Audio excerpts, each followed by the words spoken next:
అందరం భక్తులే. రేపు ముక్కోటి ఏకాదశి నాడు మీరు చూడండి, తిరుపతి పట్టదు, శ్రీశైలం పట్టదు, భద్రాచలం పట్టదు, దేశంలో ఏ గుమ్మమో పట్టదు, మొత్తం అందరూ అక్కడే ఉంటారు. ఆ రోజు మహాపుణ్యం చేసిన పాపాలన్నీ పోతాయి. అంటే అన్ని పాపాలు చేశాడు అనమాట ఈయన. అసలు ముందు వీళ్ళు పాపాత్ముడి కింద గమనించాలి. ముక్కోటి ఏకాదశి నాడు పరిగెట్టుకుని గుళ్ళో ఎడుతున్నాడంటే ఇంత పాపాత్ముడు ఇంకొకడు లేడు. పాపం చేయని వాడు వెళ్లాల్సిన పనిలా, వాడు ఇంట్లో వాడు ఉంటాడు ఖచ్చితంగా. అదే రోజు అదే ముహూర్తం అంటే అలాగే జరుగుతాయి. ఏమిటా పిచ్చి, ఏమిటా వెర్రి? ముక్కోటి ఏకాదశి నాడు పెడతారా? మన్నాడు వెళ్ళండమ్మా, 3 రోజులు అయ్యాక వెళ్ళండమ్మా. విష్ణుమూర్తి ఏమైనా కోపడతాడా?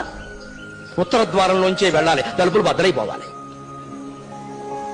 బాగా మనస్సు నిండా బుర్ర మడ్డి పెట్టేసుకుని మనస్సు నిండాను ఆ రోజే చూడాలి, అలాగే వెళ్ళాలి, ఏమైనా సరే వెళ్ళాలంటే ప్రమాదాలే జరుగుతాయి. అంచేత పుణ్య క్షేత్రాలు, తీర్థాలు, పుణ్య తిథులు ఇవేవి ముఖ్యం కాదండి.